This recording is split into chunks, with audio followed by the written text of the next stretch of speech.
Hello बच्चों, आज मैं बात कर रहा हूँ डिफरेंशिएशन की, जो काफ़ी इम्पॉर्टेंट है। फिजिक्स में इसका काफ़ी इस्तेमाल होता है। तो जैसे कि y बराबर x के पावर अगर n हो, इसको अगर आपको डिफरेंशिएट करना हो y को x के रेस्पेक्ट में, y का डिफरेंशिएशन x के रेस्पेक्ट में, तो ये n x के पावर n-1 हो जाएगा। क्लियर है? अगर y बराबर आप लिखे हुए x के पावर n, इसको डिफ्रेंशिएशन करते हैं तो n x के पावर n-1 हो जाएगा। ये काफ़ी इम्पॉर्टेंट है। कहने का मतलब ये हुआ कि अगर हम इसको डिफ्रेंशिएट करके अगर दिखाएं आपको, जैसे कि y है और x के पावर n है और इसको आपको डिफ्रेंशिएट करना है, तो dy अपन dx लिखेंगे और यहाँ पर लिखेंगे d अपन dx और लिखेंगे x के पावर n, ये से लिखेंगे। अब ये जो n है n वो यहाँ आ जाएगा। डिफ्रेंशिएशन जब फाइनल होगा तो dy upon dx is equal to, यहाँ पर लिख देंगे बच्चों n, तो ये हो गया n और x के पावर n-1 कंप्लीट हो गया। ये मतलब किसी का पावर, जैसा मान लीजिए कि आपको दिया हुआ y बराबर x के पावर 8 दिया हुआ, इसका डिफ्रेंशिएशन अगर आप करते हैं, सपोज दैट किसका कर रहे हैं, आपको dy अपन dx करना है, तो यहाँ पर लिख देंगे 8, यहाँ पर लिखेंगे x और 8 में से 1 घटा देंगे, मतलब कि पावर हो गया 7। तो इसका डिफ्रेंशिएशन हो गया dy upon dx is equal to 8 into x के पावर 7। कैसे लिख सकते हैं, समझ में आ रही बात? तो ये एक फार्मूला, एक फॉर्मेट हो गया फार्मूला का। दूसरा जो फॉर्मेट है फार्मूला का, वो है कि y इज इक्वल टू एक कांस्टेंट दिया हो और x के पावर n दिया हो। तो याद रखेंगे कि एक कांस्टेंट है, तो जब डिफरेंशिएशन करेंगे dy अपन dx, तो इस कांस्टेंट को बाहर कर देंगे। इस बाहर कर दिए इसको, मतलब कि कांस्टेंट का डिफरेंशिएशन नहीं होता, इसका तब डिफरेंशिएशन जानते ही हैं। तो आप लिखेंगे y is equal to c लिखेंगे, फिर n लिखेंगे और x के पावर n-1 लिखेंगे। अब आपसे कोई कहे कि यहाँ पर है 8 और x के पावर 5, इसको डिफ्रेंशिएट करना है, तो सिंपली आप लिखेंगे dy अपन dx, डायरेक्ट लिख देंगे। 8 पहले से था, 5 पावर उसका आ गया और उसमें 1 क्या हो गया, घट गया, 5-1, मतलब कि dy upon dx is equal to 40 और x के पावर 4, ये हो गया आंसर। मैंने इस तरफ का अपना बन जाएगा। यहाँ तक कोई प्रॉब्लम, यहाँ तक कोई डाउट नहीं? ओके। डिफ्रेंशिएशन सिंपल, मैंने डिफ्रेंशिएशन का चर्चा कर रहा हूँ और काफ़ी इंपॉर्टेंट है। तो रूल नंबर 2 हो गया। रूल नंबर 3, रूल नंबर 3 ये कह रहा है कि अगर कोई कांस्टेंट है और आप इसको डिफ्रेंशिएट करना चाहते हैं, तो कांस्टेंट का डिफ्रेंशिएशन 0 हो जाएगा। तो कैसे लिखेंगे, dy अपन dx, यहाँ पर लिखेंगे d अपन dx, ऐसा c मैंने लिख दिया। ओके, अब इसको थोड़ा सा सेटअप करते हैं। सेटअप का मतलब यहाँ पर ये है कि मैंने लिखा dy अपन dx और यहाँ पर लिख दिया d अपन dx और c है c, यहाँ पर 1 लिख देते हैं, c यहाँ पर 1 लिख दिया। ओके, नेक्स्ट में हम इसमें क्या करेंगे कि dy upon dx is equal to, यहाँ पर लिखेंगे d अपन dx और फिर क्या लिखेंगे c, और 1 के बदले क्या लिखेंगे, x के पावर 0। अब क्या हो गया, अब नियम बन गया। नियम ये बन गया कि dy upon dx is equal to x के पावर क्या है, 0, तो ये हो गया वेरिएबल, ये हो गया कांस्टेंट, तो इसको बाहर कर देंगे कांस्टेंट को, और x के पावर 0 इसको डिफ्रेंशिएट करेंगे। अब इसको डिफ्रेंशिएट करेंगे बच्चों, तो क्या मिलेगा, इसको जब डिफ्रेंशिएट करेंगे तो मिलेगा dy upon dx is equal to, ये यहाँ c यहाँ रहेगा, इसके पावर 0 है, 0 से घट जाएगा, सब 0 हो जाएगा, देख रहे हैं? तो कांस्टेंट का डिफ्रेंशिएशन dc अपन dt या dx इज इक्वल टू 0 हो गया। Good out? Okay. Question number 4, मतलब कि थ्योरम 4। एक थ्योरम इस तरह से है कि y is equal to u हो प्लस माइनस भी हो प्लस माइनस डब्लू अगर लिखा हो और यहाँ पर आप इसको d y upon d x निकालना है सपोज दैट, तो क्या करेंगे इसमें लिखेंगे d upon d x u plus minus v plus minus डब्लू, यहाँ पर लिखेंगे d u upon d x plus minus d v upon d x plus minus d डब्लू अपन डी एक्स। ये फार्मूला बन गया। क्लियर?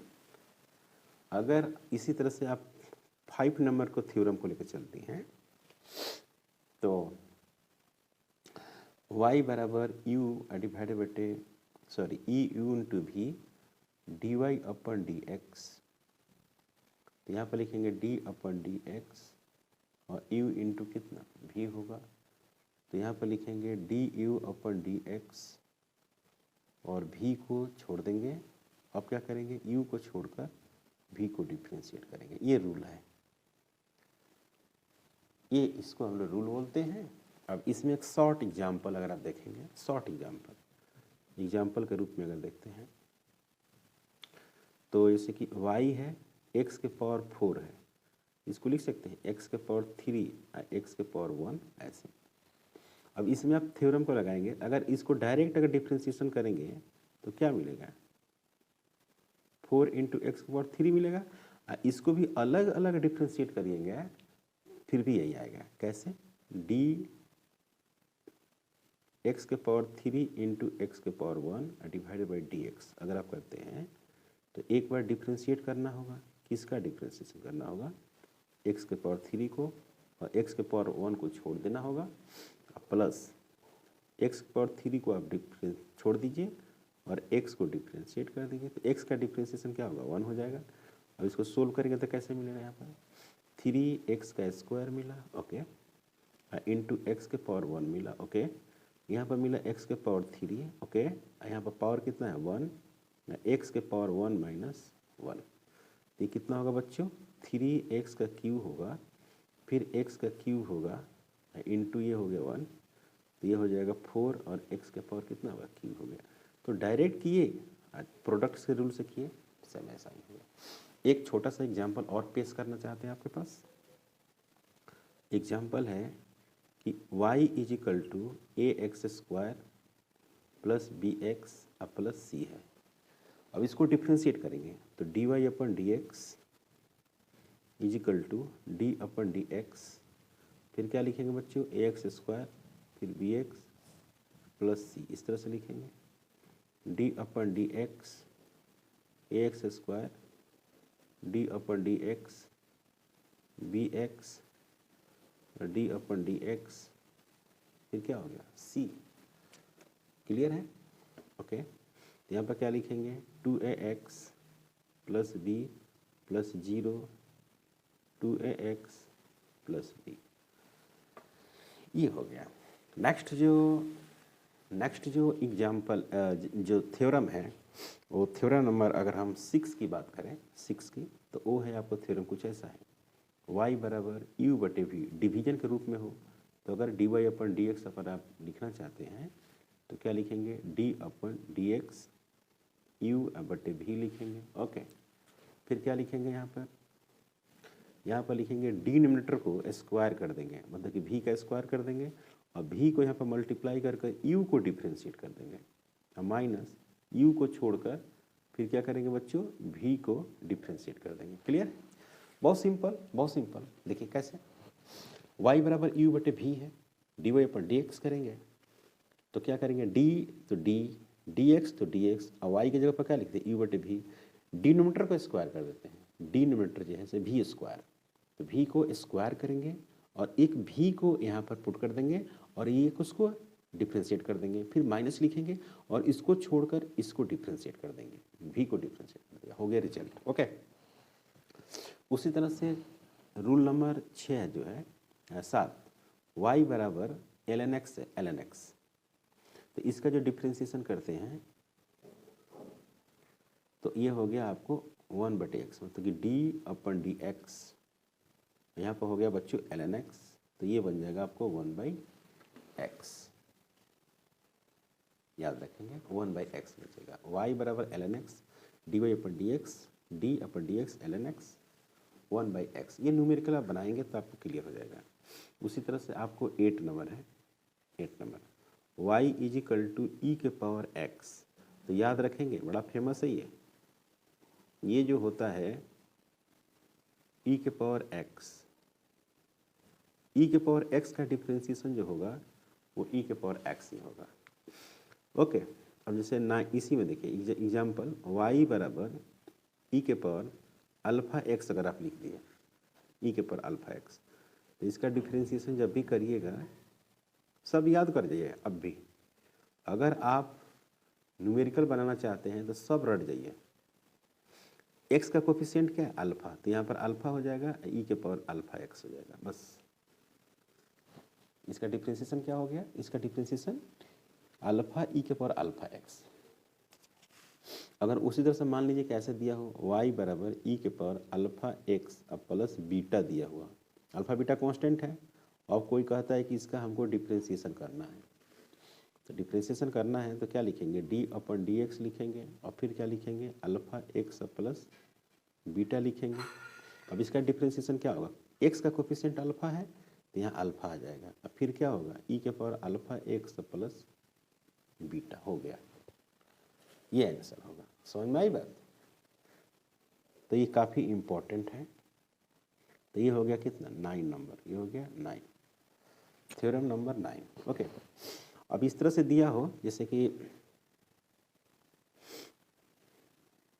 जब भी कोफिशिएंट रहेगा तो आप इसी तरह से इसको सोल्व करेंगे। अब जैसे मान लीजिए कि ऐसा दिया हो आपके पास y = अल्फा और x² हो, तो डायरेक्ट क्या लिखेंगे? डायरेक्ट इसका डिफ्रेंसिएशन में लिख देंगे कि अल्फा कांस्टेंट है तो बाहर हो ही गया, x² का कितना हो गया? 2x हो गया। डायरेक्ट कोफिशिएंट रहेगा तो इसी तरह से बात करेंगे। उसी तरह से अगर y बराबर लिखा हो √x, तो x को क्या लिखेंगे? 1/2। इसका डिफ्रेंसिएशन क्या लिख देंगे? dy/dx = 1/2 x के पावर 1/2 - 1। तो सिंपली आप लिखेंगे यहाँ पर dy/dx = 1/2 और x के पावर -1/2, फिर लिखेंगे 1/2 और 1/x के पावर 1/2, फिर लिखेंगे 1/2 √x। इस तरह से डिफ्रेंसिएशन होगा। तो मैं अब आपको थोड़ा सा इसको डिटेल में, कुछ ऐसा फार्मूला है आपके पास, देखिए जैसे कि y बराबर x के पावर n हो गया तो dy/dx n x के पावर n लिख दीजिए। ln x का है तो 1/x हो जाएगा। sin x का cos x होता है, cos का माइनस sin x होता है, सब रटना पड़ेगा आपको। y बराबर e⁻α x प्लस बीटा, तो यहाँ पर alpha e⁻α x plus beta जैसे एक्सप्लेन किया था अभी, y बराबर u × v होगा तो पहले u को डिफ्रेंस छोड़ देंगे, v को डिफ्रेंशिएट करेंगे, प्लस v को छोड़ देंगे और u को डिफ्रेंशिएट करेंगे। ऐसा कोई ज़रूरी नहीं है, आप किसी को भी डिफ्रेंशिएट वगैरह कर सकते हैं, वैसे कोई प्रॉब्लम नहीं है।